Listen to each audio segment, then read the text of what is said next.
Prabhu Nityananda Sri Advaita Gadadhara Srivasadi Gaura Bhakta Vrinda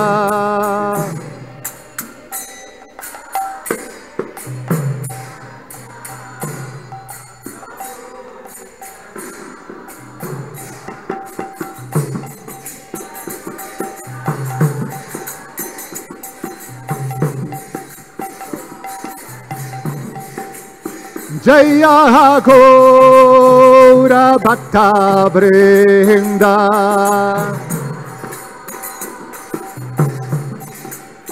Jaya Gaura Bhakta Vrinda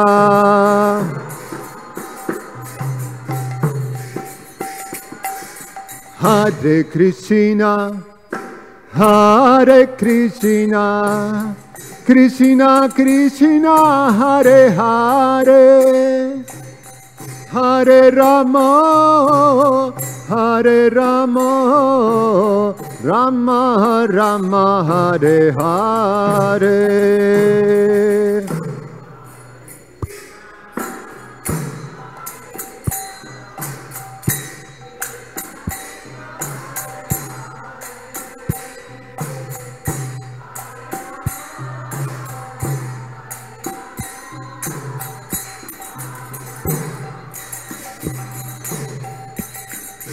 Hare Krishna, Hare Krishna, Krishna Krishna Hare Hare, Hare Rama, Hare Rama, Rama Rama Hare Hare. Hare Krishna, Krishna Krishna Hare Hare, Hare Rama, Hare Rama, Rama Rama Hare Hare. Hare Krishna, Hare Krishna, Krishna Krishna Hare Hare, Hare Rama, Hare Rama, Rama Rama Hare Hare.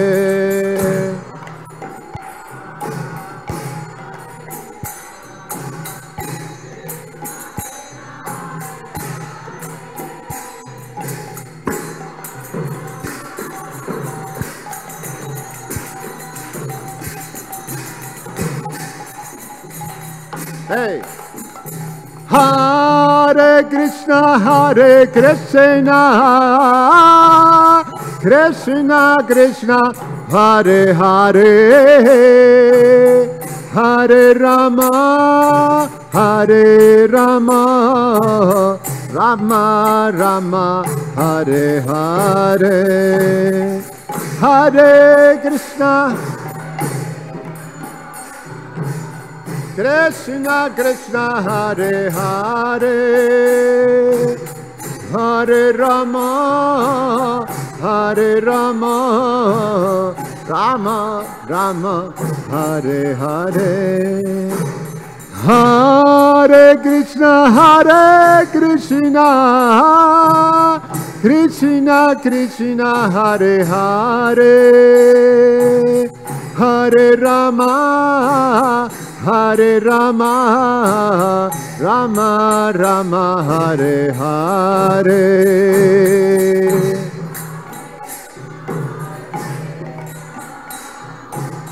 Krishna Krishna Hare Hare, Hare Rama, Hare Rama, Rama Rama Hare Hare. Hare Krishna, Hare Krishna, Krishna Krishna Hare Hare, Hare Rama, Hare Rama, Rama Rama Hare Hare. Hare Krishna, Krishna Krishna Hare Hare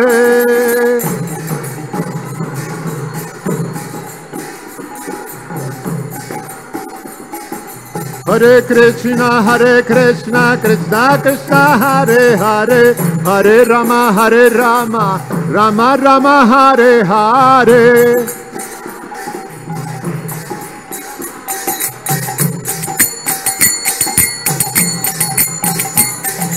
Hare Krishna Krishna Krishna Hare Hare Hare Rama Rama Rama Hare Hare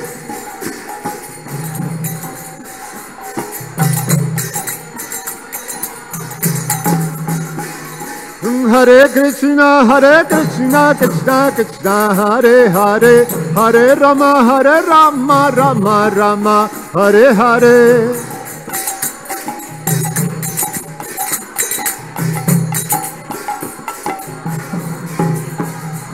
Hare Krishna Krishna Krishna Hare Hare Hare Rama Rama Rama Hare Hare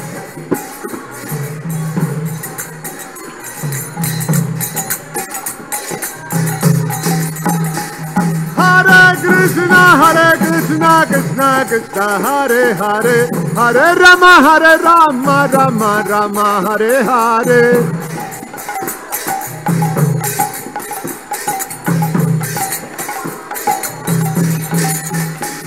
Hare Krishna Krishna Krishna Hare Hare Hare Rama Rama Rama Hare Hare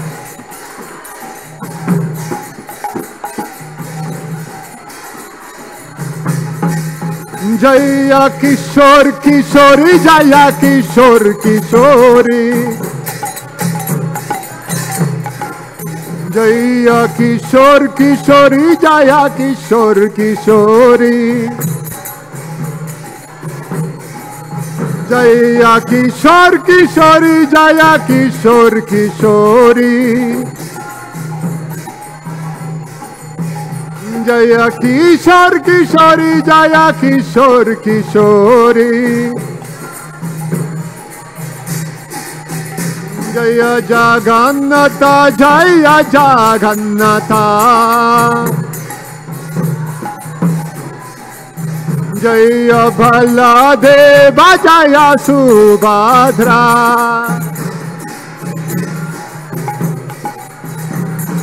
Jaya Jagannath Jaya Jaya Jagannath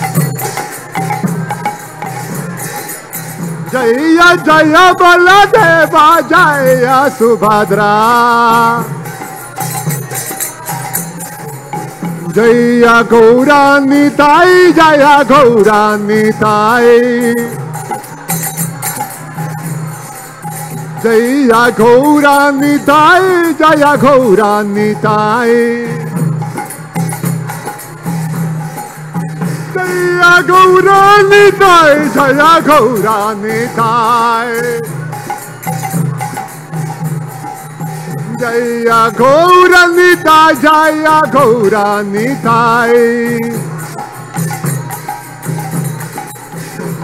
Oh Jaya Prabhupada Jaya Jaya Prabhupada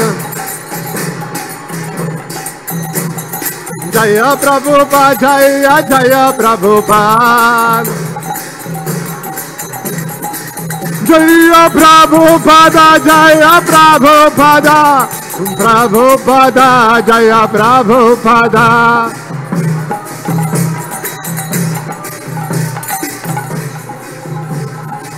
Jaya Jaya Prabhupada Prabhupada Prabhupada Jaya Prabhupada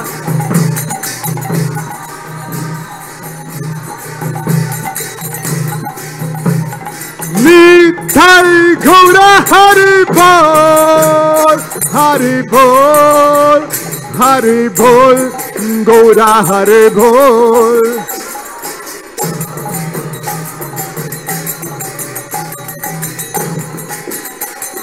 Nithai Gaura Hari Bol Hari Bol Hari Bol Gaura Hari Bol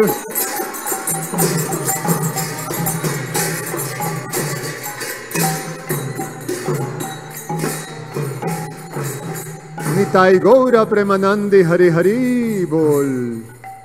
Jayom Vishnupat Paramahansa Parivrajagacharya Ashto Tarashata Shishimad His Divine Grace A.C. Bhaktivedanta Swami Srila Prabhupada Ki Jayom Vishnupat Paramahansa Parivrajagacharya Ashto Tarashata Shishimad His Divine Grace Bhaktisiddhanta Saraswati Goswami Maharaj Srila Prabhupada Ki Ananta Koti Vaishnava Vrinda Ki ISKCON Founder Acharya Srila Prabhupada Ki Prense Kaho Sri Krishna Chaitanya Prabhu Nityananda Shri Advaita Gadadhar Srivasadi Gaura Bhakta Vrinda Ki Shri Radha Krishna Gopa Gopinath Shamakunda Radhakunda Giri Govardhan Ki Sri Vrindamam Mathura Dhama Ki Sri Majapurna Badvidhama Ki Purushottam Kshetra Sri Jagannath Puri Dhama Ki Ganga Maji Jamuna Mai Ki Bhakti Devi Shrimati Tulsi Maharani Ki Their most beautiful Lordship Shishi Kishore Kishori Ki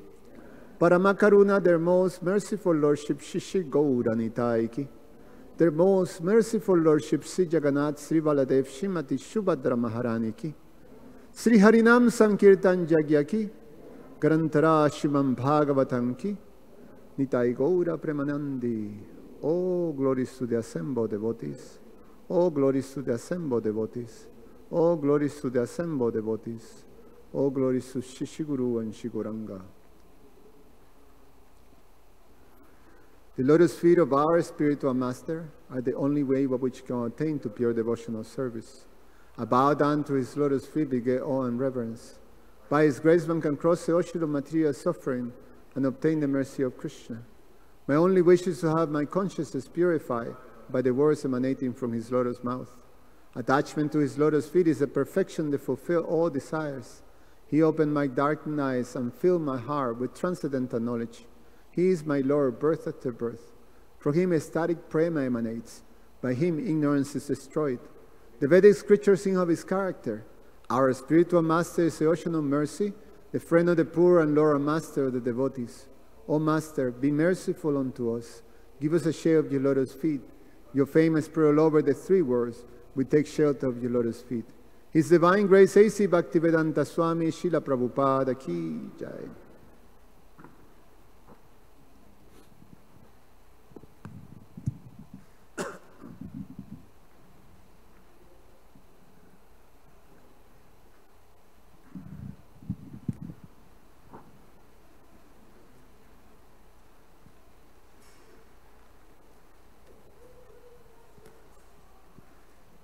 Hare Krishna. Merry Christmas. I got it right this time. In addition to it being Christmas, today is also the disappearance day of Bhaktisiddhanta Saraswati Thakur. So it is a fast till noon today. Haribo! No breakfast, serve out, right? But we do have breakfast for children and those who cannot fast downstairs. I will give a more detailed schedule announcement after Maharaj's class. Hare Krishna.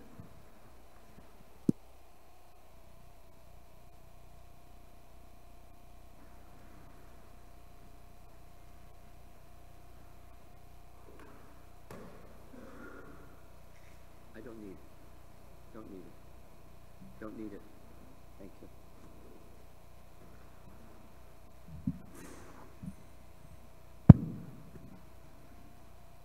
Jai Radha Madhava Kunja Bihari Jaya Radha Madhava Kunja Bihari Jaya Radha Madhava Kunja Bihari Madhava Kunja Bihari Gopi Jana Balabha Girivardhari Girivardhari Gopi Jana Balabha Girivardhari Girivardhari Jasodanandana Brajajanaranjana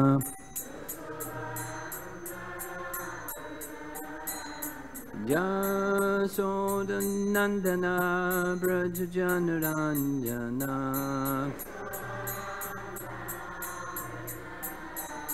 Jamanatira Vanachadi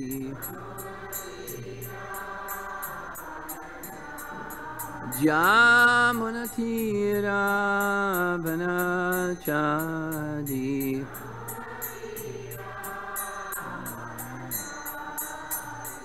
Jaya Radha Madhava Kunja Bihari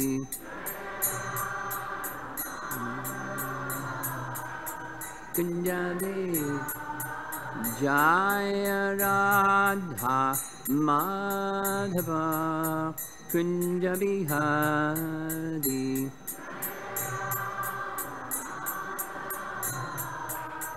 Kunja Bihari Gopi Jana Balabha Girivardhari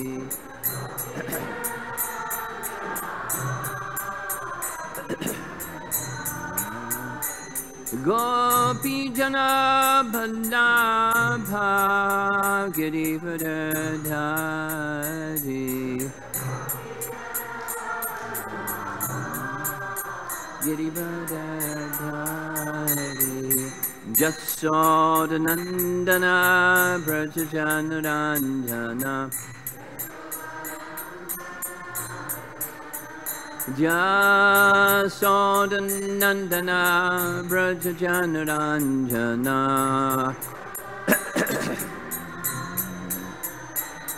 Jamunatira Vanachadi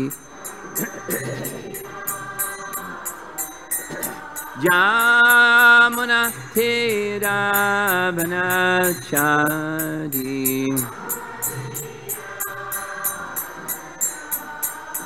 Jaya Radha Madhava Kunja Bihari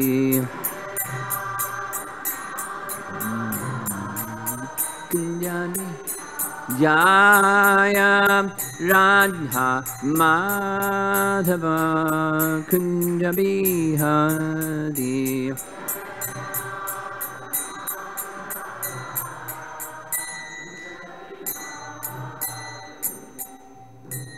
Jai Om Vishnupad Paramahamsa Parivijagacharya His Divine Grace Vedanta Swami Shri Prabhupada Ki Ananta Koti Vaishnavrinda Ki Gaur Premanandi.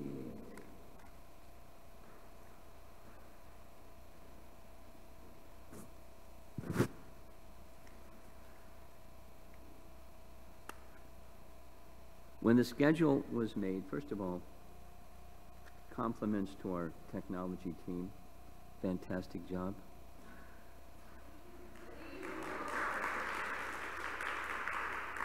Not so complicated, but when it doesn't work, you made it work. Thank you.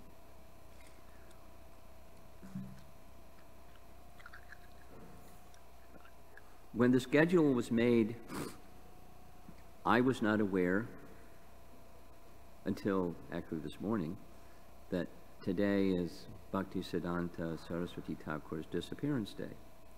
So another topic was selected for this morning that got changed out because it's Bhaktisiddhanta's disappearance day. I hope that's okay.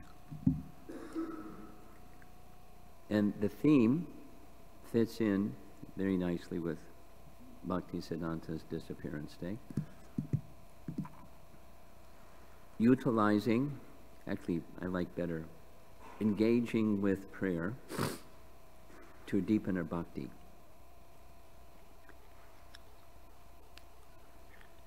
So there's a series of 19 prayers, not all of them we'll be reading, but I'm going to read many of them. prayers by Bhaktisiddhanta that are instructive in order to deepen our bhakti. And those prayers are the prayers to the mind. He wasn't the first one to do such prayers. Mana Shiksha, very famous set of, Shiksha means instruction, but my dear mind. So take it as an instruction or take it as a prayer. Bhaktisiddhanta's style is, he was known as Nrsinga Guru. He was, look out, here he comes. And he would challenge deviants. It is said they would see him coming along the street in Navadvip and they'd go the other way because he would confront them right on the street and do his Nrsinga Day program with them. Now, he was like that, particularly for our newer people. He was like that. Bhaktivinoda Thakur had a almost diametrically opposite style. They came from the same place, pure bhakti. Their approach or their style, their mood of bringing people to pure bhakti, very different. In simple language, Bhaktivinoda Thakur's was humble persuasion. It is, I've heard it said, I don't remember reading it anywhere, but I've heard it said, Bhaktisiddhanta would sometimes take exception to his father sitting with contaminated people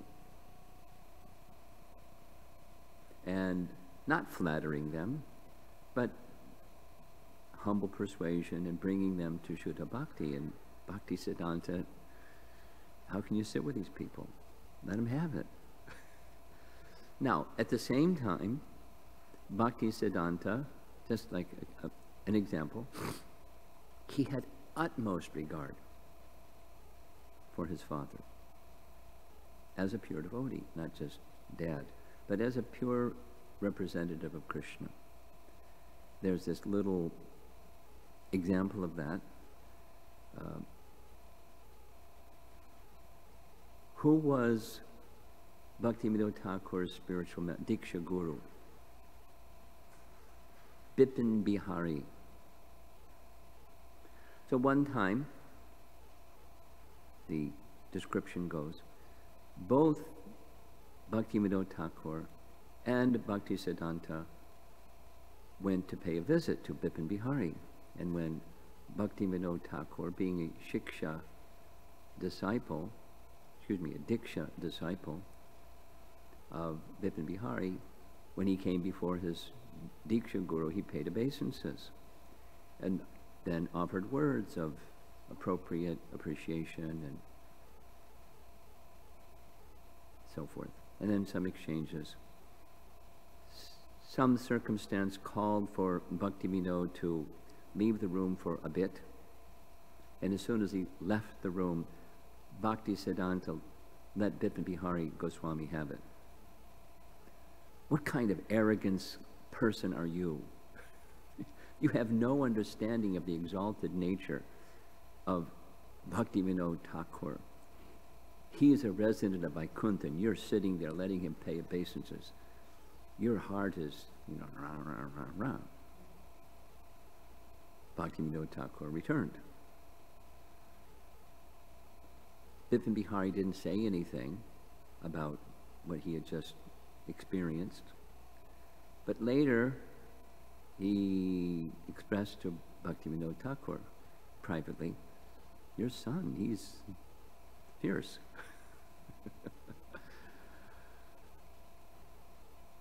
Something like that. There's more details, but you get the idea. Their style was very different. But he had utmost respect. He just had his style. And whether people liked it or didn't like it, He had his style. He was not foolish. He was not looking for followers. He was looking for pure devotion. And, you know, let's say in our activities of outreach, you know, in these days, in the Hare Krishna movement, let's say even specifically Western outreach, we don't do that. We don't do that. Now, maybe some people of Western upbringing or millennials in general would be really attracted. Wow, this is a genuine person. He doesn't hold any punches. He punches. Wow, he got the real thing. He's very confident. Something like what Dravida said about his appreciation of Prabhupada. Here's not a person who was, he used the word hedging. Krishna is the supreme, you're reading Krishna book.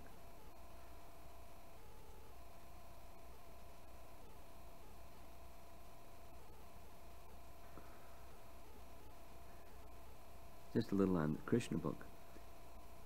It was very surprising, at least to me, to many of us, when Prabhupada produced Krishna book, because he had said over and over and over and over and over and over, don't go straight to the 10th canto, go step by step through first canto. Those that go to the 10th canto and speak on the 10th canto, you shouldn't hear from such persons because they don't have the qualification. People won't understand Krishna's pastimes. Over and over. And then he produced Krishna book, which was like,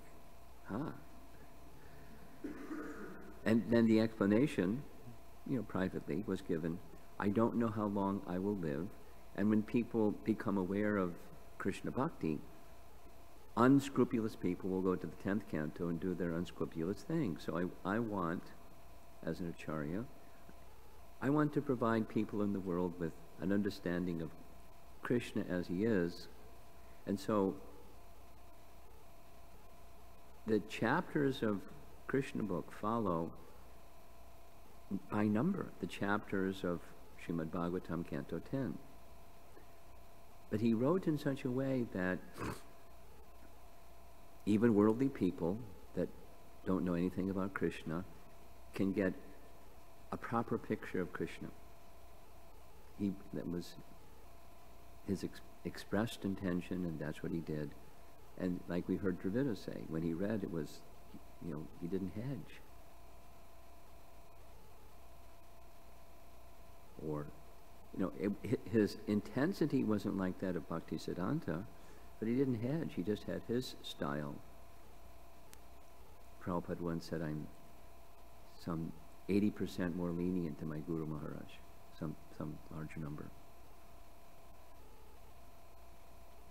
And his Guru Maharaj was not lenient. He was, there's this nice, because shortly we'll go to these prayers to the mind. Dushta. Dushta means wicked. Oh, wicked mind. So that's the stick. And Bhaktisiddhanta, as Dravida expressed it, so I'm just amplifying what we've already heard.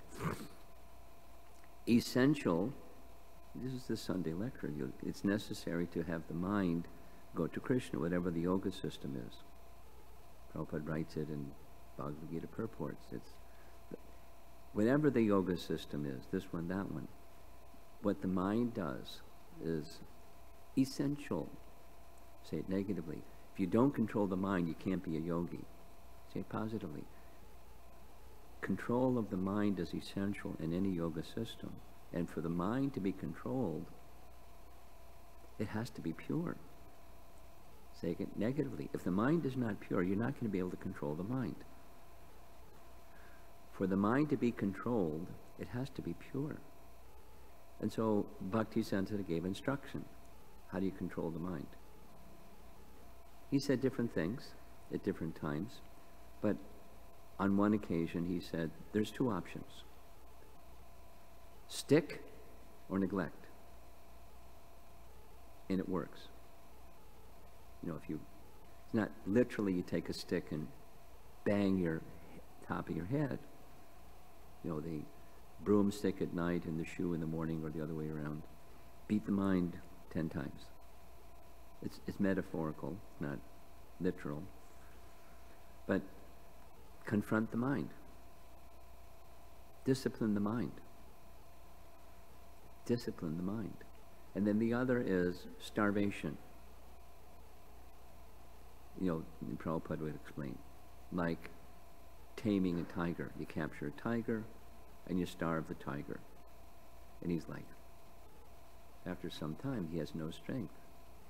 And then the animal, the tiger trainer, gives a little food, enough that he can not expire. And then after some time, the tiger becomes dependent upon the hand that feeds him. Now, it's certainly possible the tiger can turn around and eat the hand that feeds him, but at least it's a principle that animal trainers use. They starve and then gradually feed and bring submission to the animal. Similarly, the mind. Neglect. Here's what not to do. Spend lots of time paying attention to the movements of the mind, because it's really important, right? These are my feelings, and my feelings are me, and I'm important. So it's not who we are, but if we invest consciousness in not who we are or who we are not, the mind, and think that's me, there's no end to it.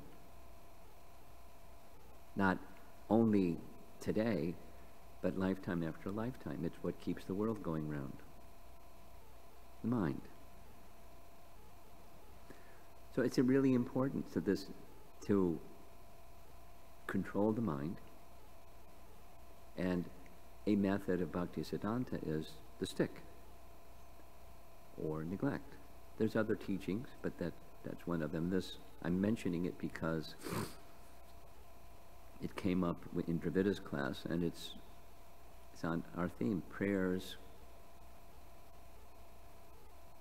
to enhance our bhakti, or strengthen or deepen our bhakti.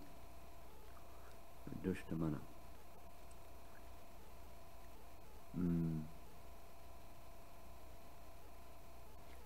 A theme, one of the themes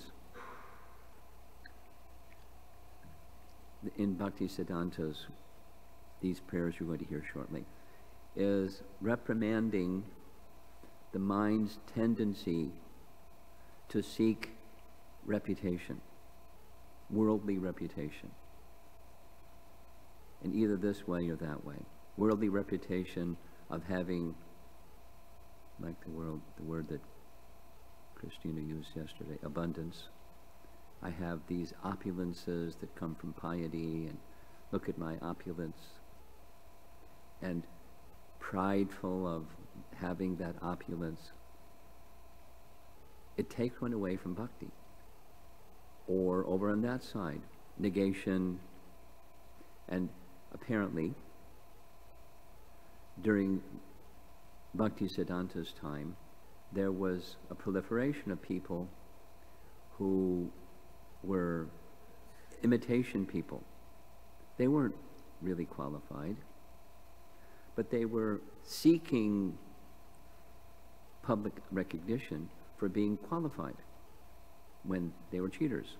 Now, similar to the mood of Bhaktisiddhanta was Gaura Das Babaji, and how he confronted people who were imitators. It was even more extreme than Bhaktisiddhanta. Ooh. Ooh.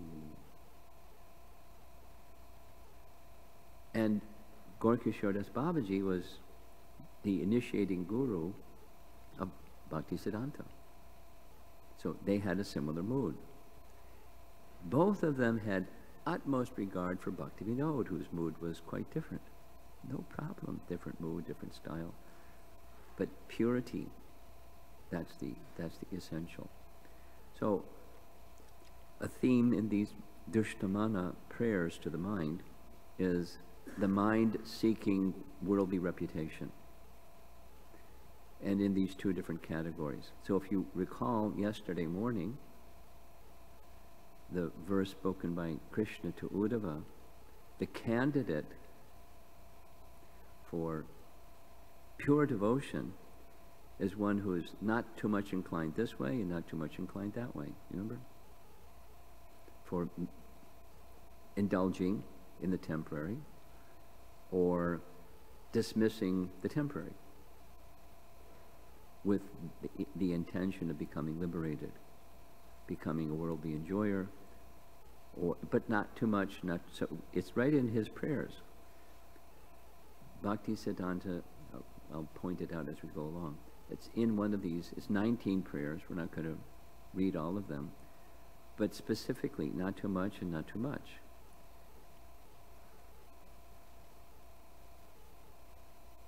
That's an instruction for the mind.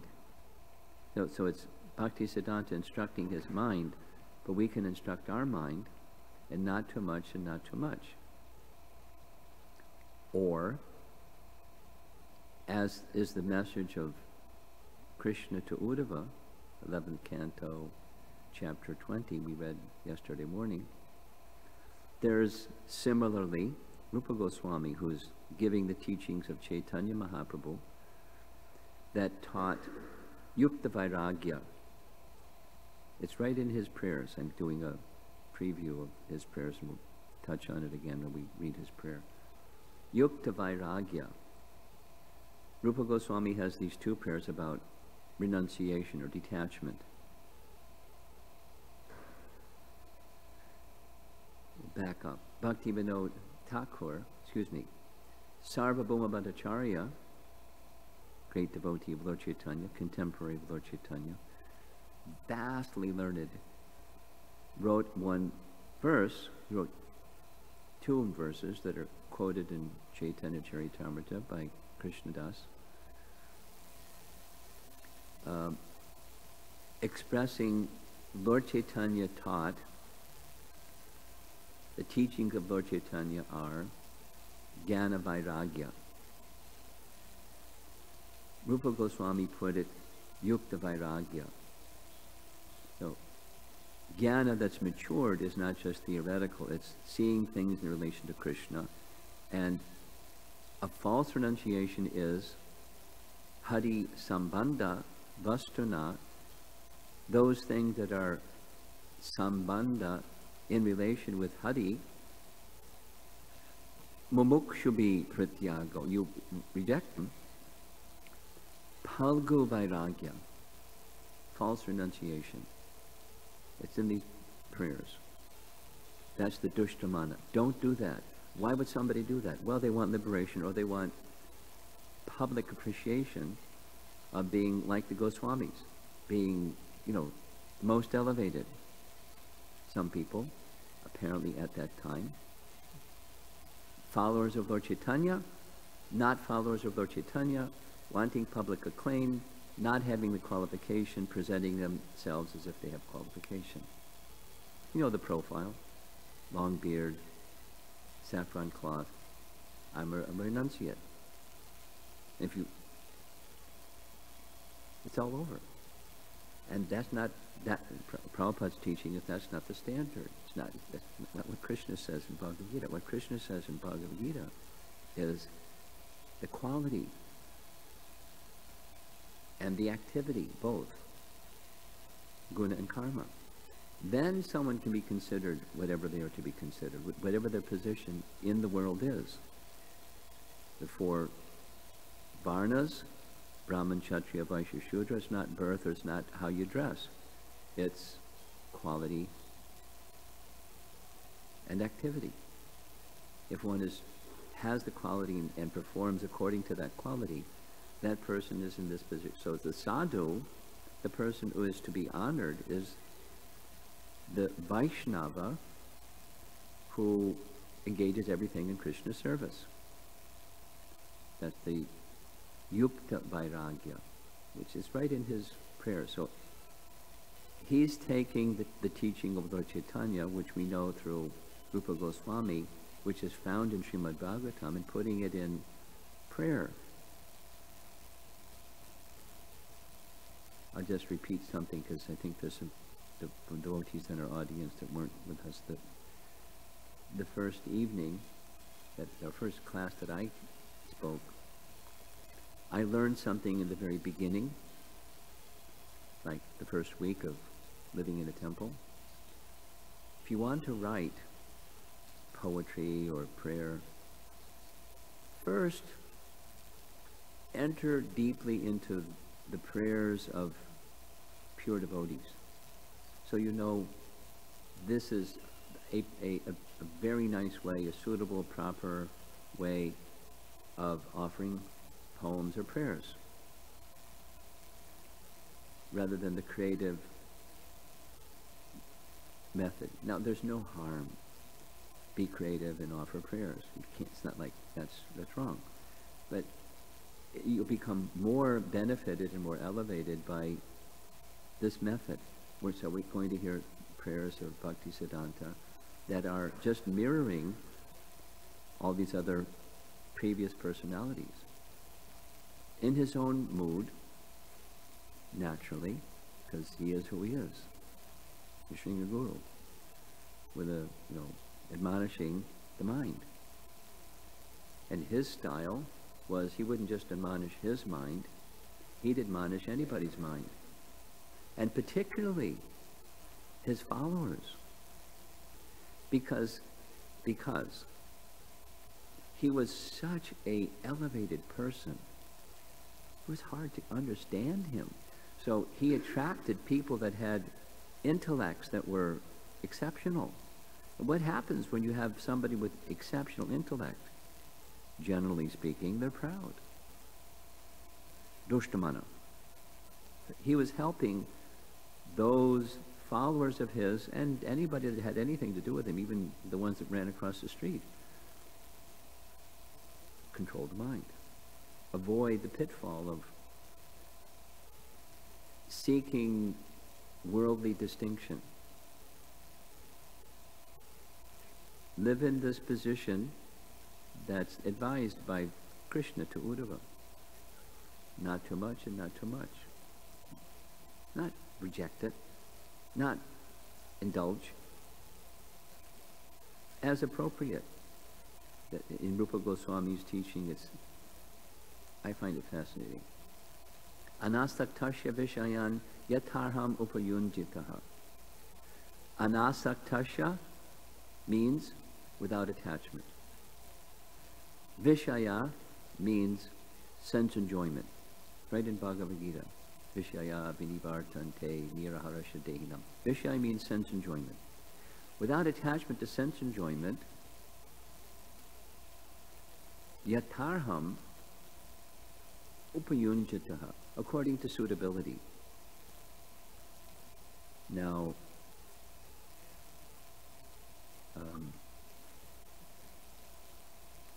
yesterday, Christina, you were asking about your question of abundance and shouldn't something be there, and that, unless you're a brahmachari. Yeah. So on that topic, according to suitability is if someone is a brahmachari, there's something suitable and something unsuitable. If someone is a householder or living not as a brahmachari lives, then there's another suitability. And even amongst householders, there's different suitabilities. And amongst brahmacharis, there are different suitabilities. I mean, not every brahmachari needs a tambura machine like Dravida has. But it's for Krishna's service, so he carries with him a tambura machine. I thought it was cool. You know, in 10 seconds he's got this machine going that, you know, in his room he has a real tambura. He doesn't need the machine. And it's part of, anyway, you get the idea. According to suitability. He's a brahmachari, through and through brahmachari. He's not a creamsicle brahmachari. He's a through and through brahmachari. Creamsicle means saffron on the outside and white on the inside. For those of you that don't know what creamsicles are.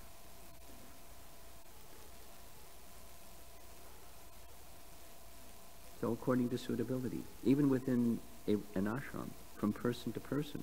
So what's that? Well, it's very personal.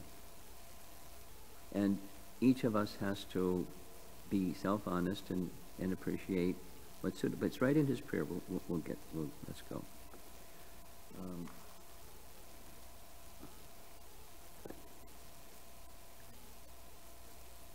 The higher position,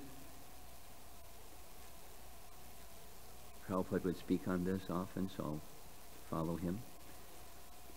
One who is dear to Krishna, there's no one more dear to Krishna than one who takes the message of Bhagavad Gita and gives the message of Bhagavad Gita. There's Krishna's words. So in contrast with the person who is this imitator of the Goswamis and wants to get adoration and public acclaim by being a renunciate, when the real interest is not pleasing Krishna, the real interest is the mind accumulating some accolades, some eminence is the word that he uses. Apparently he translated the text himself, or one of his followers did. Eminence means having a high position owing to one's being superior. So aspiring or hankering, the mind's hankering for that. Eminence. You're superior. You're a laudable personality because you're clearly superior. I can't be renounced like you. So the mind wishing that, that's being admonished here. Oh, wicked mind. So Prahlad says the same thing in his prayers. Some persons are like that, not me. I don't want to, aside from what I don't want that, I don't want to go back to Godhead unless these people who are struggling and suffering can go also. Please don't offer to take me back without the people that are suffering also. And how many people are suffering? Everybody. A lot of people, a lot of souls. So it's in Prahlad's prayers also. So now we'll begin. I'm not going to read all of them, but I'll read a number of them. Especially, we'll start with the first 7. There's a connection. They're connected one to the other. The first one is the one that Prabhupada would quote many times. Most prominent is this first one. Dushta mana! Exclamation point. Oh, wicked mind. What kind of Vaishnava do you think you are? Your pretentious show of chanting Lord Hari's holy name in a solitary place is only for the sake of attaining the false prestige of a worldly reputation.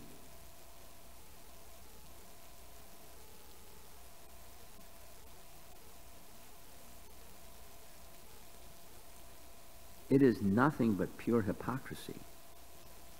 Kaitava means cheating. So hypocrisy. Then it continues. Number 2. Such materialistic prestige, here we go, is as disgusting as the stool of a hog. Do you not know that it is only a mere illusion cast by the potency of Maya? What is the value of contemplating day and night your plans for enjoying wealth and women? All these things are only temporary. So no, the renunciates, those that are aspiring for the accolades of others, have an interest. It's a way to get their maintenance or get wealth and then become enjoyers of women. And it's not rare. 3. When you claim wealth as your own It creates an ever-increasing desire for material enjoyment. Your riches should be used for the service of Madhava, the Lord of all wealth. Madhava is a name for the husband of the goddess of fortune. So fortune is to be used in the service of Madhava.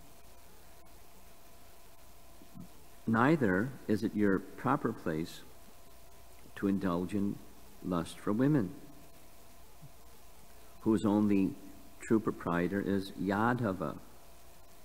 Madhava, Yadava. Yadava is the name of Krishna.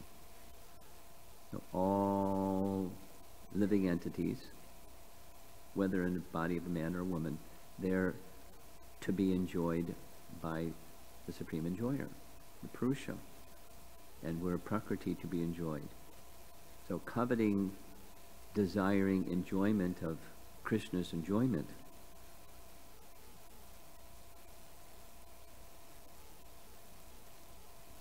the demon Ravana, parentheses, lust incarnate, fought with Lord Ramachandra, love incarnate, in order to gain the tree of worldly reputation. But that oasis turned out to be but a mirage, cast in the desert wasteland of the Lord's illusory material potency. Please, my dear mind, cultivate fixed determination to attain only the steady and solid platform whereupon a Vaishnava ever stands. If you neglect worshipping the Lord from this position, then you will ultimately attain a hellish existence. You remember from Prahlad's prayers yesterday evening, it's exactly one of his prayers. Exactly.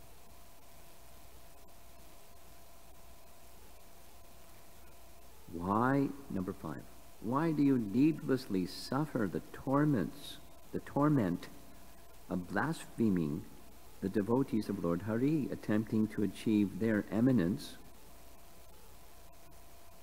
this high status because of your superiority? That's the mind of a criticizer of Vaishnavas,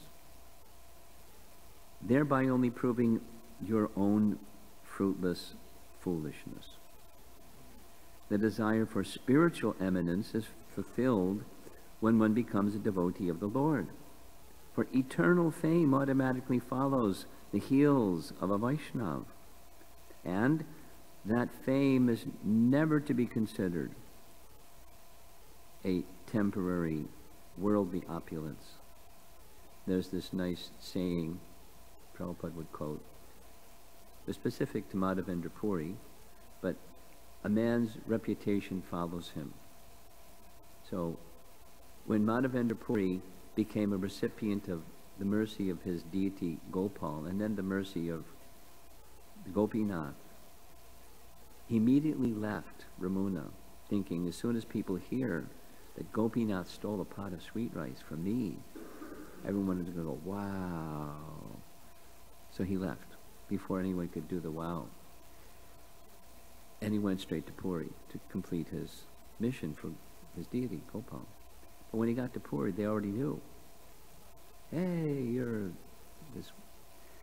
A reputation follows a person. I mean, the mind follows the person. So your mindset doesn't change by going from here to there. Your mind goes with you. In fact, it carries you. And reputation also. So the fame, the spiritual eminence, follows the soul wherever the soul goes. So the focus should go to what's genuine spiritual eminence, not the cosmetic, what do other people think. It's what does Krishna think? What's pleasing to Krishna? And if that's the contemplation, like no one pleases me more than speaking the message of Bhagavad Gita to others, then you speak the message of Bhagavad Gita to others. You don't go into seclusion and do the Dushtamana program. Text 6.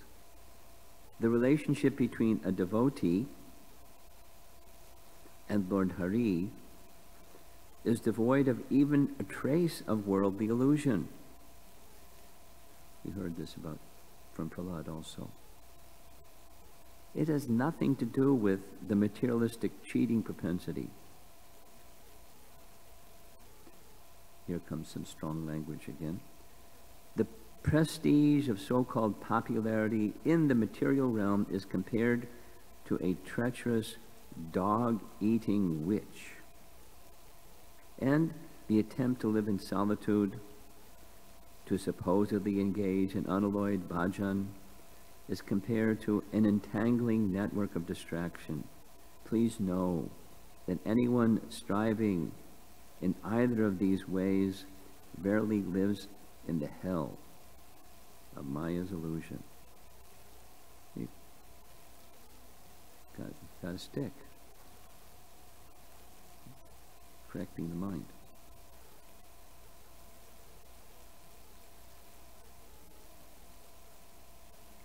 Dear mind, what is the good of seeking such so-called glory?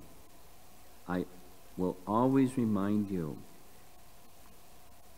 that the great soul Madhavendra Puri never deceived himself in that regard by committing theft in his own storehouse of perception the way you do. So now Madhavendra Puri, because there are persons that imitate Madhavendra Puri and prior to him the Goswamis, because then reputation comes.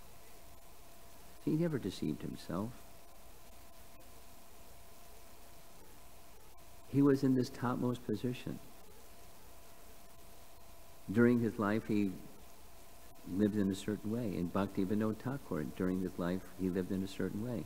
During a certain period of time, being qualified, Bhakti Vinod went into seclusion in Puri and did solitary bhajan. And then he left that solitary bhajan. He came back into the world and gave pure messages. So don't be an imitator of Madhavendra Puri is the message.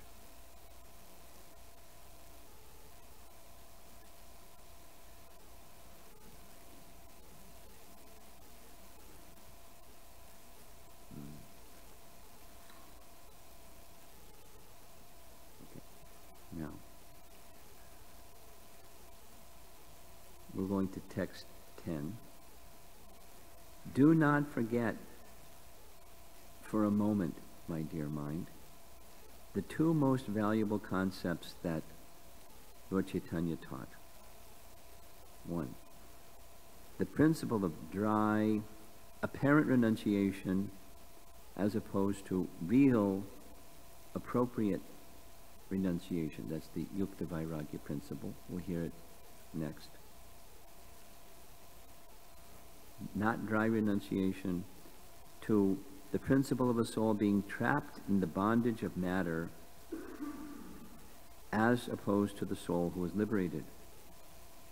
Don't ever make the mistake of thinking that these conflicting concepts are on the same level. Please remember this while engaging yourself in chanting the Lord's holy names as loud as you possibly can. 11. My dear mind, one is truly a Vaishnava who has given up the habit of falling victim to the ferocious tigress of wealth, beauty, and fame. Such a soul is factually detached from material life and is known as a pure devotee. Someone with this consciousness of detachment has thereby become victorious over the mundane world of birth and death. Now here's this yatarham, according to suitability, for those of you that are householders. Same, right in Bhaktisiddhanta's teaching. He didn't say don't become a householder. Live this way. One is indeed detached who moderately partakes of worldly things that are deemed necessary for living in devotional service, A devotee acting in that manner does not fall prey to the disease of material infatuation. Thus, devoid of selfish attachment and endowed with the ability to see things in relation to the Lord, all the sense objects are then directly perceived as being Lord Madhava himself.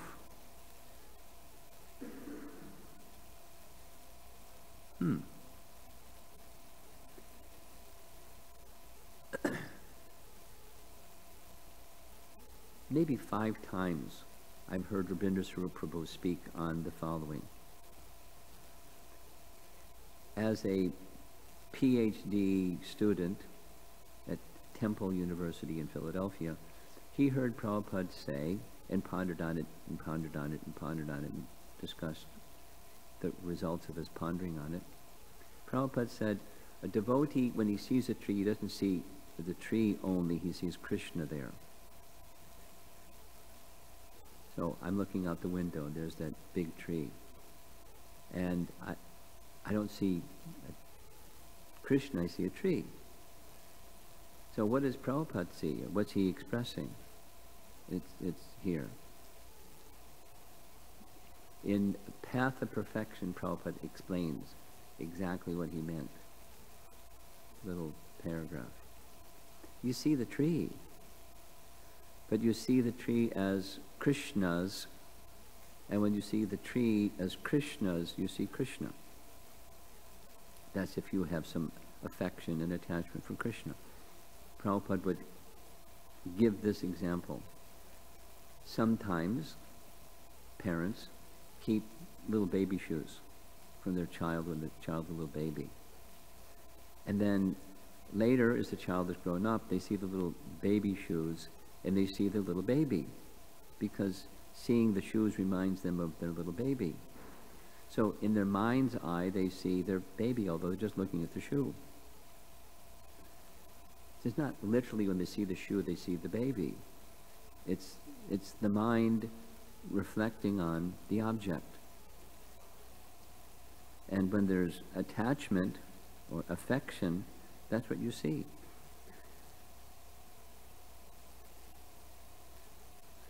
It's advanced or elevated state of mind, but when the mind is elevated in that way, there isn't the contemplation of being the enjoyer of the object. It's Krishna's energy meant for Krishna's enjoyment, and that way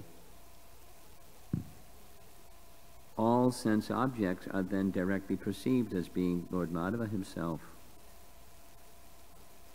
So that's the standard of renunciation that Lord Chaitanya taught, Rupa Goswami taught, the Bhagavatam teaches. He's just in his own style expressing it and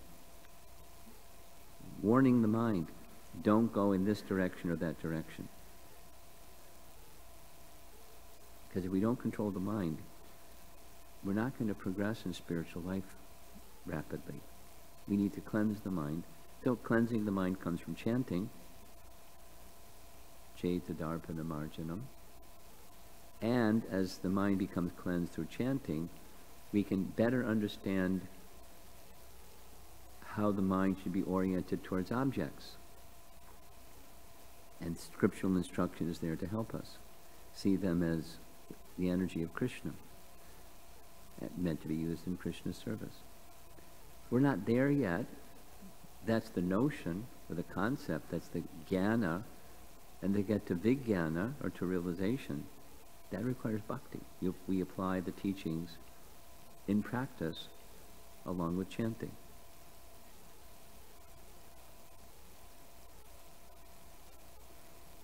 This is the standard of befitting renunciation, not just brahmachari sannyasi, but anyone, whatever the position is. This is the standard of befitting renunciation, and one who realizes this is most fortunate indeed. Everything involved in such a devotee's life represents Lord Hari's personal spiritual opulence as manifest in the world of matter. On the other hand, one who engages in chanting the Lord's name with hopes of enhancing his own material reputation finds that all his activities and paraphernalia represent only the riches of hypocrisy. Then again, 14, don't go over here, don't associate, don't allow my dear mind, don't go over there, the worldly enjoyment position or the artificial renunciation position. Dear mind, go to the lotus feet of Hari. Those things that are used in relation to Lord Krishna are objects belonging directly to the transcendental realm and thus have nothing to do with matter. They cannot be either owned or forsaken by persons interested in mundane enjoyment or renunciation. And he speaks of impersonalists. We'll go to the last two verses.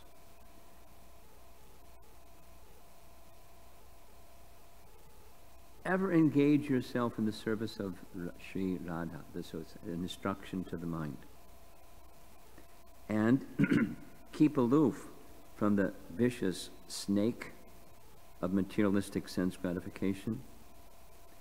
The glory of participating in the Lord's kirtan is not meant to bolster anyone's ambitions for personal recognition. O mind, why then have you abandoned the identity of being Radha's eternal servant in favor of retiring to a solitary place to practice the cheating process of so-called bhajan, kaitava, nirjan bhajan, cheating solitary devotion? Two more, and we're done. The most valuable treasure amongst the Lord's preachers is the eternal personalities residing in Brajadam. They never occupy themselves with begging for worthless material reputation, which is cherished only by the living dead. The Brajavasis are truly infused with life, and therefore they preach in order to give life to the walking corpses in the mundane world.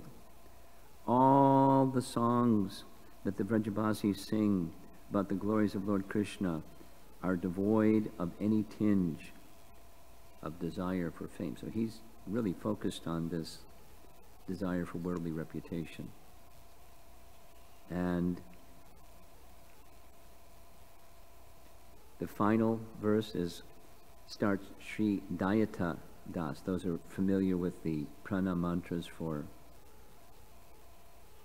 Bhaktisiddhanta. This word Dayata is in his prana mantra.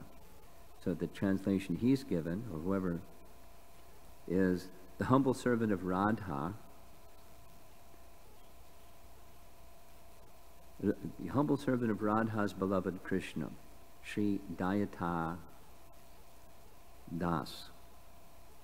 The humble servant of Radha's beloved Krishna. So he's speaking now about himself. This humble servant of Radha and her beloved Krishna always hopes for kirtan, and he begs all to loudly sing the names of Lord Hari. The transcendental power of congregational chanting automatically awakens remembrance of the Lord and his divine pastimes in relation to one's eternal spiritual form. Only at that time does it become possible to go off to a solitary place and engage in the confidential worship of their lordships, which Madhavendra Puri did, and other qualified personalities may have done. And those that are not qualified, they're not eligible. They shouldn't do that. And if they do that, they'll not reach Krishna. So, dushtamana. And it's not like any one of us, I don't think, any one of us is thinking, gee, I want some reputation. Let me go off and live in a solitary place and get recognition from other people.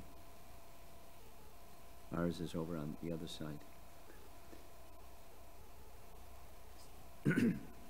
But the tendency is there, so as perhaps as we become a little more advanced, we may think in those ways, due to a wicked mind. So let's not go too far this way, too far that way. Take the instructions that Krishna gives, take the instructions that Rupa Goswami gives.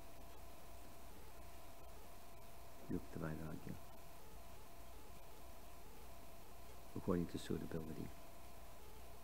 And that can change as time passes. It should change. It should become diminished feeling of necessity for stuff.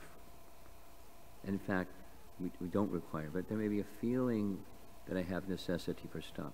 So you accept which is suitable. And hanker or aspire or strive for, it's not needed.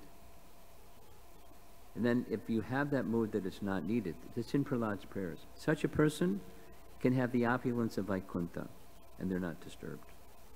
Another person that has opulence, they become disturbed, or they don't have opulence, they become disturbed. So becoming free from such desire is the undisturbed mind. Okay, how are we doing on time? Any discussion? 8:30.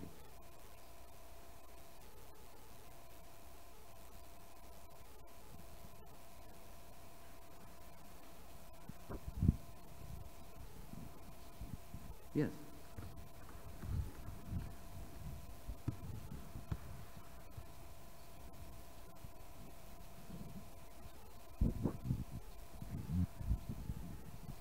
Thank you so much for speaking on this topic, Guru Maharaj. I have been struggling for probably a month or so. What to do. Particularly, you have touched on this topic. How we have to apply these instructions is suitability. Suitable to ourselves, we have to take it. And the cleansing process. So my particular question is, when we are applying these principles of Yukta... When you're applying which? Yukta Vairagya principle. Yukta Vairagya, okay. We should not be completely neglecting at the same time. It's similar to yesterday's verse also. Yes. When I'm saying, okay, this much I can do, that's okay, I can get this much stuff, or I can give this much time for my bodily needs or anything, the mind actually tends to go more into that direction, and it takes me completely away from the main sadhana process, the attention. Yeah, the mind is like a monkey and very clever, very deceptive, very deceptive. Particularly at times I strongly desire when I go to bed, I want to wake up at this time, I want to chant because I have to go to work, I have to complete these many rounds. It says, no, your body is so tired, you can't perform your duties, so please sleep, that's okay. Well, sometimes some sleep is needed. So you just have to be alert. Sometimes it's just the mind. And if you find that there's a tendency, for the mind to trick you, you don't go there. Even if it means, you remain tired when you should have rested. Just, you try to not be tricked by the mind. So take other readings besides the mind's readings of what your needs are.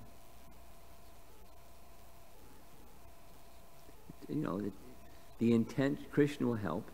Behind the mind is the intelligence. The intelligence can also be sitting places for lust or aversion to being in Krishna's shelter.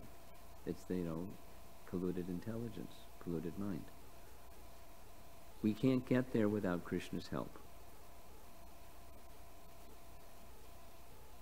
So keep striving. And there'll be some mistakes along the way. but don't trust the mind.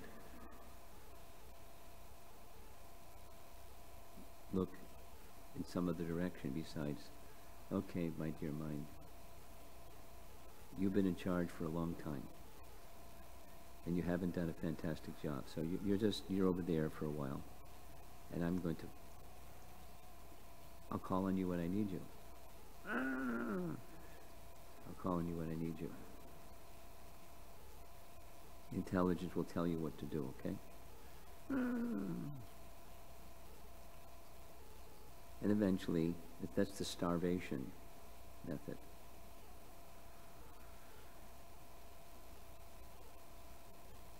Or neglect.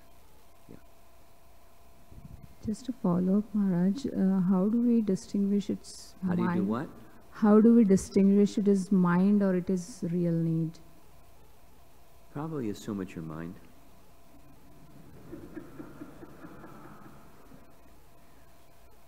You know, it depends on circumstance. It depends on where we are. So if it's intelligent, there should be some matching with spiritual instruction. Bhagavad Gita, Srimad Bhagavatam, our great personalities.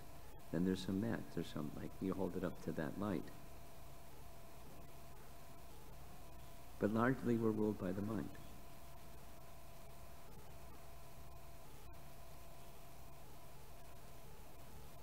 Like as you mentioned, Maharaj, that some sleep might be needed. But like how, I just want to understand how should I distinguish between this I really need. I understand your question. It's the same question again. There's not a simple formula. It requires purity. And purity, then you get spiritual intelligence, and spiritual intelligence can make that discernment. How strong, you go to your connection with Supersoul or Krishna.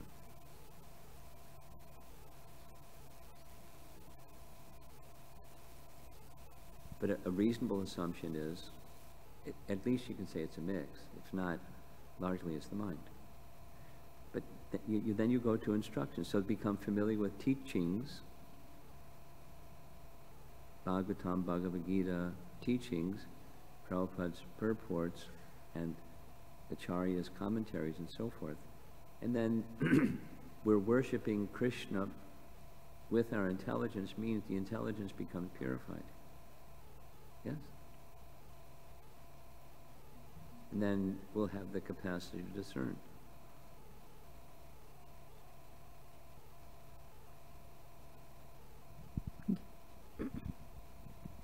Yes.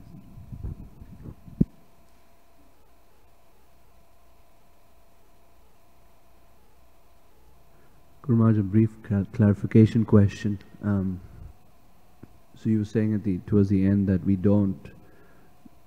most of us generally don't think this way, that to gain fame or prestige that we go to a solitary place. But you stated that we go the other way. How I understood it was that we enter, or we're in part of the society more to perhaps some part of us is being motivated for fame. Is that? Be enjoyers of the temporary, and not seeing the temporary as Krishna's.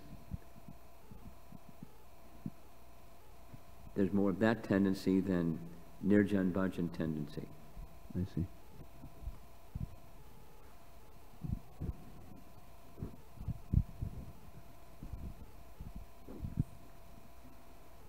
Hare Krishna Maharaj. Often I find myself in fear when I think about the future. Fear of the future. Yeah. Okay. Will the future will it not be what I envisioned? And I do realize that even though it's very difficult to accept, that there's nothing I can do about it. That's right. It's out of your hand. How do I confront my mind and discipline it in this situation? Or do I neglect those kind of thoughts and feelings? And my second question is, what can I do to increase my faith in Krishna's plan on a day-to-day basis? Well, the answer to the first one is go to the second one. When there's something that's unwanted, it can be a struggle. So go to something that's wanted. Go to the light, and then the darkness is dispelled. Being disturbed by what you described, that's darkness. It's not the spiritual position. So go toward the spiritual position. And that diminishes the darkness. Is it clear? I'm getting it, but easier said than done, but the principle is go towards the light. Give attention to question number 2, and you'll find strength to resolve question number 1.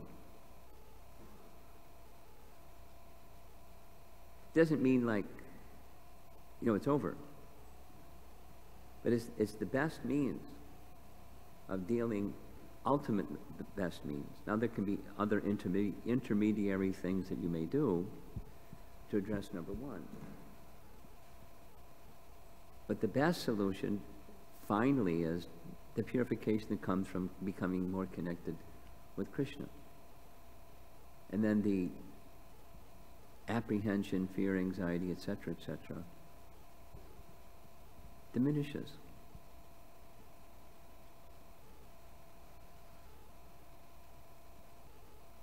The first prayer of Prahlad, the first teaching of Prahlad to his father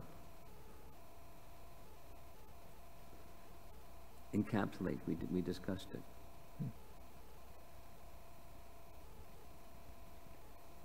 Having a body and identifying with it.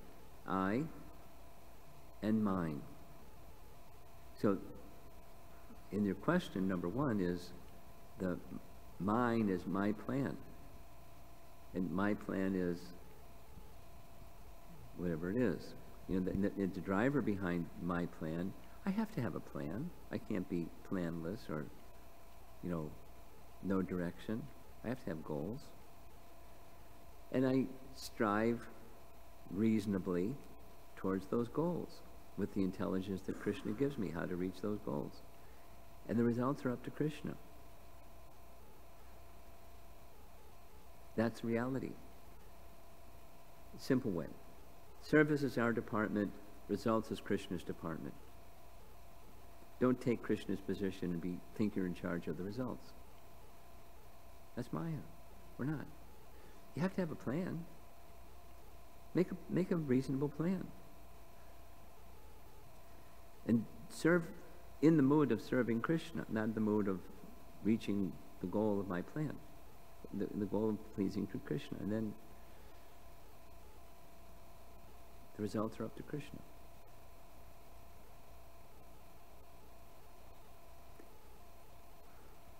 Is Sundari Radha here? You're here? Okay. She made a plan. I'm sure, because I've been in that space before, things didn't go according to plan. Some things did and some things didn't. And if it doesn't go according to your plan, you just adjust according to the results that Krishna provides and the circumstances, and you have to be fluid. Because the essence is service. That's our department. You have to have a plan.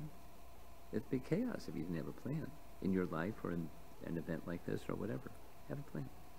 No problem. Results are up to Krishna. And intelligence goes to pleasing Krishna, depending upon the changing of circumstances.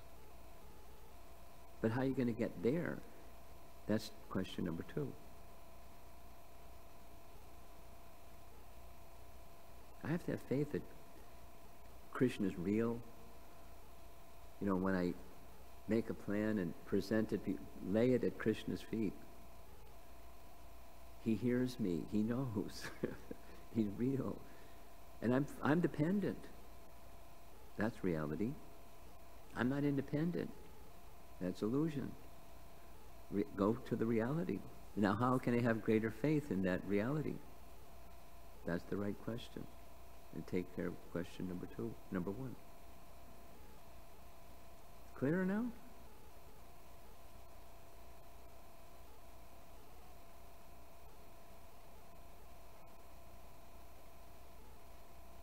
So faith, that's a nice topic, increasing faith.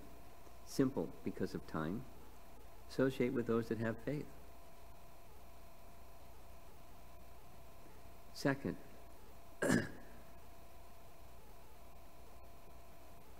using Prabhupada's phrase, ardent hearing. Ardent hearing, because faith is already there. And our faith, according to the modes of nature, go over someplace besides Krishna because of the modes of nature. So how do you bring faith to Krishna shelter? By hearing from Krishna. That faith that's inside, faith in Krishna that's inside, becomes awakened by sound. And then sound means then the third. You apply those things that you've heard and understood and make sense to you. When you act in knowledge, it increases faith because you get a realization. Wow. You act in knowledge, you get some realization, and that increases faith. Application of what you've heard, rather than just nodding your head, say, I agree. And then I don't apply it. To the degree that we have the application principle operative in our life, we're going to get some, we touch reality and you get some realization, increases faith in not only what you've heard, but the source that you've heard from. Ultimately, it's Krishna. Through the representatives of Krishna, perhaps, but ultimately it's Krishna, faith in Krishna. The Krishna connection becomes bhakti, becomes nourished. That's the yukta. And then follows the yukta is vairagya, detachment from other things. Anasaktasya vishayan. I'm not the enjoyer. Krishna's the enjoyer.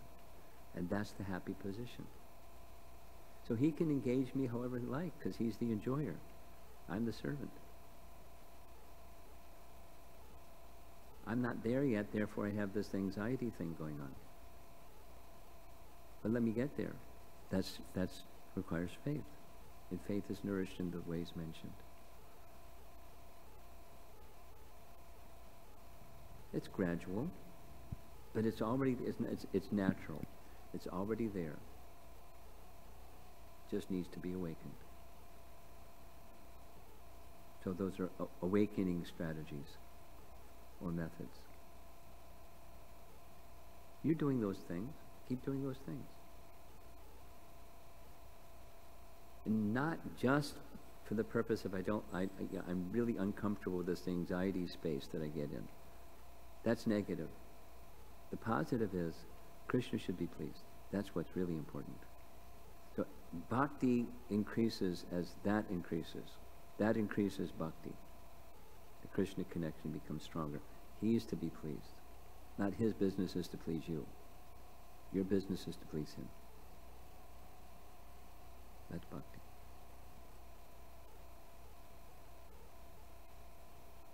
Anukulyena Krishna Anushilanam. He's to be pleased.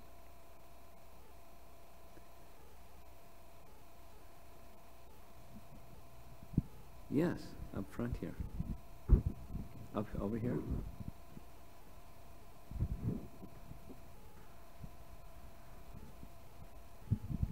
Hare Krishna Maharaj. I was thinking about whenever my mind starts to go fast, I listen to affirmations, right? You listen to it? Affirmations, like these things on YouTube, like spiritual affirmations. It kind of slows down the mind. I'm in the present moment. I'm here in the now. These kind of things. Yeah. But after talking to Mataji, I realized it's just like a Band-Aid. It's a Krishna what? It's a very temporary Band-Aid to listen. Band-Aid. Yeah, to listen to these affirmations. Yes. And then it's like you know, this material illusion enters the subconscious part of your brain. And although you start to control your mind a bit, you still, now you're thinking in a very material way of Yes. some things. Yes. So I was just wondering if there's like some kind of Vedic scriptures that we can use as affirmations, you know, like maybe create a little like playlist or something that, you know, you can listen to that like give us these things to like infiltrate the subconscious, to like reduce fear, to be more in the light, these kind of things. Well, I'm a, I have faith in the hearing process, as you know. That's our method. Just as we've been doing this whole time we've been together, we're hearing entertaining activities with Dravida Prabhu. And, you know, just that hearing, it's effective. Look what it's done for him. And you associate with that sound, so that's the affirmation. Then you bring it inside, just like this little dialogue before your question. There are some things that resonate. Out of all of what you heard, take some time on your flight on the way back or before then, write down, these are things that resonate. And then apply them. And that's a practical affirmation exercise for you or for any devotee, any one of us. Yeah, thank you. Yeah, it's a good idea. I'm going to do it. Huh? I said thank you. It's a good idea. I'm going to do it. It's a Vaishnava principle. We heard, we became purified, and the tendency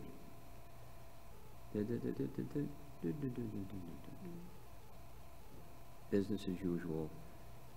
So to prevent the 100% business as usual, it's not like I become a pure devotee on my flight back to New York. But I am going to, the affirmation, I am going to apply. It's like commitment to yourself or commitment to Krishna. I'm going to apply this thing, not too many, and at least once a day, or, you know, just something that's manageable and doable. And I want to apply this thing, or these 2, 3 things, whatever it is. There's many other things I heard, and here's the, but I'm incrementally, I'm going to do this. And then you stick with it. And you know the expression, when the tide rises, all boats get lifted. So the other things that are struggles or other things that are important, you get strength from just doing one thing consistently. That's the affirmation exercise. That's the spiritual version rather than the mental one. It's application through sound. That's the Krishna connection. You feel it, the Krishna connection. Ooh, feel good. But then don't go away from the Krishna connection. I'm feeling good now. Now become complacent. Make your little list and then do it consistently and then consider. So that's work. Spiritual work. But the Krishna connection is the product of spiritual work. I was just hoping that there would be like a, you know, something on YouTube I can just listen to every day. Like I'm on a train and it's just like going into my subconscious all the time. But I guess I could create my own, you know, and just kind of listen to it. As you wish. But you know, Yeah. these things are recorded and you can go back and hear it again. I know people that do that. They hear it again and again because what they want is they want it to go in. And not just like go, yeah, it's apply it. When it goes in, and it's in, it changes how you see the world and how you experience the world and how you conduct your life. That's the process. Suval, I think you're going to have the last question.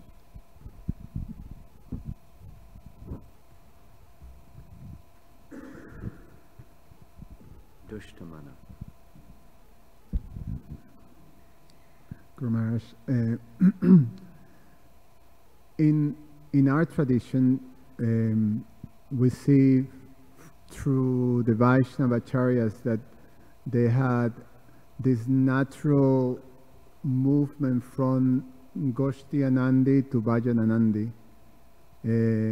to help, begin engaging, helping the conditioned souls, and then at one point going into solitary or more intense, in personal devotional service. Well, I don't know if that preamble is something I agree with. Okay, you can correct me. Didn't do that. Bhaktisiddhanta didn't do that. The Goswamis didn't do that. So I don't know if the preamble is accurate. Oh, okay. Yeah, I was thinking that, to my limited understanding, that when the Goswamis, even Lord Chaitanya entered into some very personal. That's Lord Chaitanya. The Goswamis. Yeah, they had an assignment and they did it to the end. They wrote books. They liberated the Vrindavan, the Brijavasis. They were intimately involved in the lives of, marriages and children and education and, problems. They're intimately involved. They weren't like Bhajananandis. Same with Srila Bhaktivinoda Thakur. Well, my understanding may be wrong, but my understanding is for some period of time he did, and then he left that some period of time part of his life. He didn't leave the world in that state. Oh, okay. Yeah, it's clear how Srila Bhaktisiddhanta Saraswati took a very strong stand, and Srila Prabhupada took it further. Yeah, he showed by example. He's our acharya, so follow him. Yes, I'm. Okay, I know you're not going over there, but the preamble is, I'm taking exception to. Yeah, so my question was going to be, and I think you answered, was that there circles, Vaishnava circles, they bring this out, that this is, a natural thing that happens there, but Srila Prabhupada gave us that example. Our business is to please Krishna. What's pleasing to Krishna, that drives our life.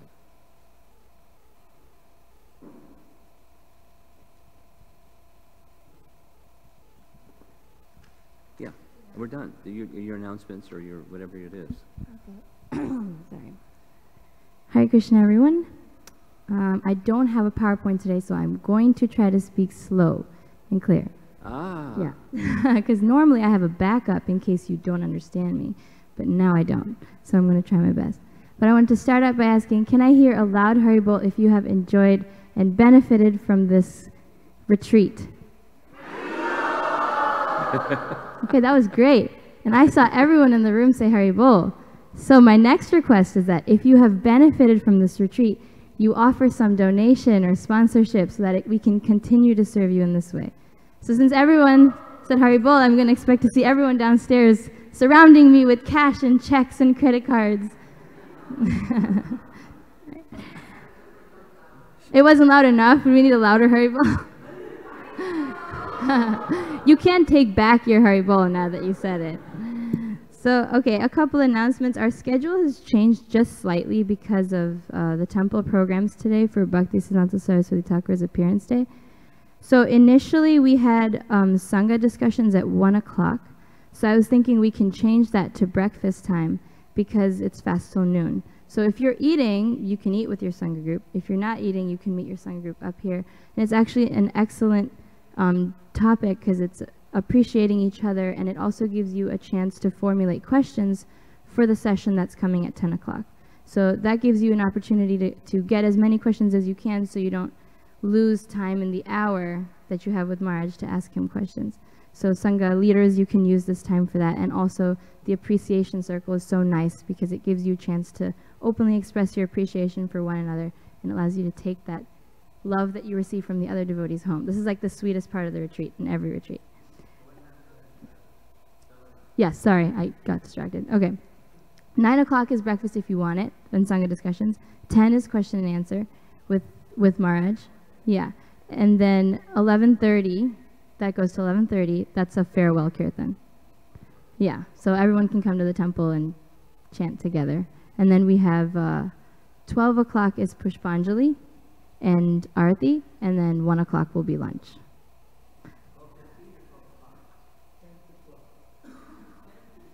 12. Okay, thank you for tolerating me. Please forgive me if I made any offenses. Hare Krishna.